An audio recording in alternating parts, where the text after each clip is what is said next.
आज हम बात करेंगे एक ऐसे विषय के बारे में जिसमें दुनिया के 90% लोग फंसे होते हैं, ओवर थिंकिंग।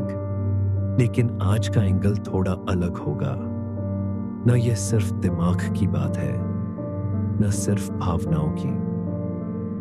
हम समझेंगे ओवर थिंकिंग का आध्यात्मिक मूल, स्पिरिचुअल रूट, और कैसे हम केवल इसे कंट्रोल ही नहीं बल्कि अंदर से हील भी कर सकते हैं। क्या होती है ये ओवर थिंकिंग?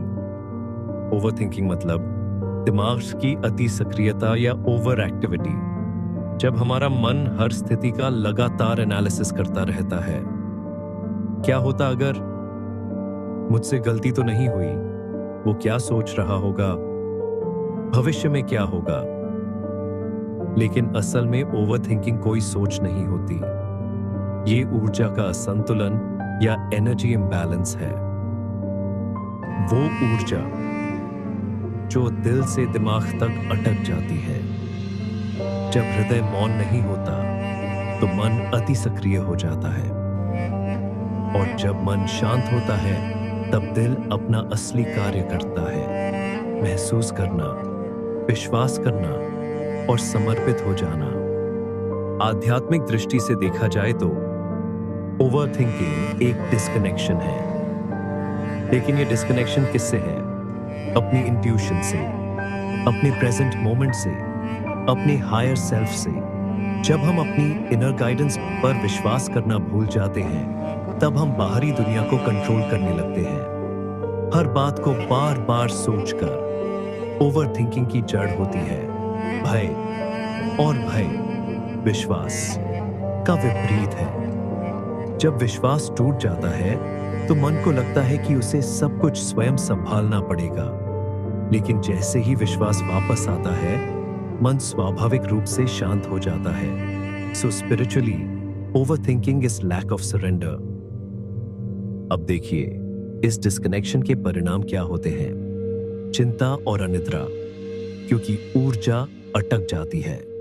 कम ऊर्जा और थकान, क्योंकि मानसिक ऊर्जा लगातार लीक होती रहती है। संबंधों में गलतफहमी, क्योंकि हम असम्पशंस में जीने लगते हैं। निर्णय लेने में अक्षमता, जिसकी वजह से हर छोटी बात में उलझन और भ्रम का एहसास होता है। रचनात्मकता, क्रिएटिविटी की कमी, क्योंकि ज्यादा सोचकर हम अपनी फीलिंग्स बंद कर देते हैं। और सबसे बड़ी समस्या, ओवर थिंकिंग एक भ्रम पैदा करती है कि हम नियंत्रण में हैं, पर असल में हम अपने ही विचारों के गुलाम बन जाते हैं। कैसे हम इस ओवर थिंकिंग से बच सकते हैं? समझिए, आप अपने विचार नहीं हैं। यही है पहला अवेकनिंग पॉइंट। आप सोच नहीं हो, आप सोचने वाले हो। एक बार ये पहचान गए तो आधा बोझ वहीं उतर जाता है। इसे आजमाइए। अगली बार जब विचार आए, उन्हें रोकने की कोशिश मत करो। बस ऑब्जर्व। इतना सा डिस्टेंस बना दोगे अपने और अपने विचारों के बीच, तो ओवर थिंकिंग की 50% शक्ति वहीं खत्म हो जाती है। कंट्रोल से सरेंडर की तरफ बढ़ना। सब कुछ कंट्रोल करने की कोशिश की जड़ में होता है डर। डर केवल समर्पण या सरेंडर से ही दूर हो सकता है। सरेंडर तब होता है जब आप ट्रस्ट करते हैं, और ओवर थिंकिंग तब होती है जब हम हर आउटकम को फिक्स करना चाहते हैं। लेकिन जैसे ही हम दिल से कहते हैं जो होगा वो मेरे अच्छे के लिए होगा, तभी ऊर्जा बहने लगती है और मन स्वाभाविक रूप से रिलैक्स हो जाता है। विचारों की ऊर्जा को प्रेजेंट में रूपांतरित करो।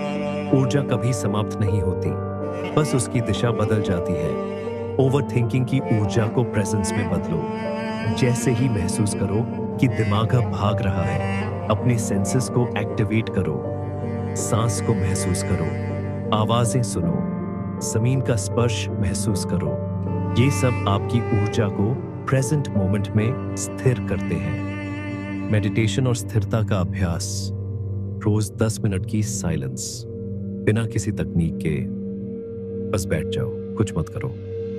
धीरे धीरे ओवर थिंकिंग अपने आप डिसॉल्व होने लगती है। क्योंकि मौन अपने आप में एक हायर वाइब्रेशन है और विचार लोअर वाइब्रेशंस। जिस तरह प्रकाश के सामने अंधकार टिक नहीं सकता, उसी तरह मौन विचारों को टिकने नहीं देता। अपने अंदर के विश्वास को हील करो।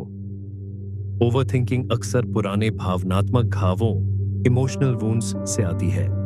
जब किसी ने हमें आहत किया और हमने भीतर ही भीतर यह निर्णय ले लिया, मुझे सब कुछ कंट्रोल करना होगा वरना दर्द होगा। अब उस निर्णय को हील करो। धीरे से, प्रेम से अपने आप से कहो, मैं सुरक्षित हूं। I trust in journey of life and timing of the universe. Practical spiritual tools. 1. Morning silence practice. नींद से जागने के बाद 5 मिनट बस सांस लो और धीरे से कहो, मैं प्रेजेंट हूं, मैं सेफ हूं। 2. Journaling for release. लिखो, आज मैं क्या कंट्रोल करने की कोशिश कर रहा हूं? यह प्रश्न अपने भीतर छिपे डर को उजागर करता है। 3. Night time gratitude reflection. सोने से पहले 3 चीजें लिखो जो आज स्वाभाविक रूप से अनफोल्ड हुई। 4. Digital and mental detox. हर दिन 1 घंटा बिना फोन के रहो, सिर्फ ऑब्जर्व करो अपनी सांस, अपने विचार और अपने आसपास की निस्तब्धता। जब ओवरथिंकिंग कम होती है तो आपका इनर स्पेस खुलने लगता है और उस स्पेस में क्लैरिटी, इंट्यूशन और जॉय अपने आप बहने लगते हैं। आप महसूस करोगे निर्णय सहज और एफर्टलेस हो जाते हैं, रिलेशनशिप्स और स्मूथ हो जाते हैं, आपका चेहरा काम हो जाता है और सबसे महत्वपूर्ण, आप रिस्पॉन्स करते हो, रिएक्ट नहीं। ओवरथिंकिंग को समझना असल में अपने अस्तित्व, एग्जिस्टेंस को समझना है, मन से ऊपर उठकर हृदय और आत्मा में जीना। तो अगर आप भी अपने मन के शोर से थक गए हो, तो याद रखो, आपको अपने विचारों से लड़ने की जरूरत नहीं है। बस उन्हें समझना और धीरे धीरे डिसॉल्व करना है। साइलेंस का मतलब विचारों की अनुपस्थिति नहीं है, बल्कि अवेयरनेस की उपस्थिति है। यह था आज का episode, how to stop overthinking spiritually. अगर आपको यह वीडियो पसंद आया हो तो इसे उन लोगों के साथ शेयर कीजिए जो अपनी इनर पीस खो चुके हैं। मिलते हैं अगले एपिसोड में। तब तक सांस लो और बस होने दो।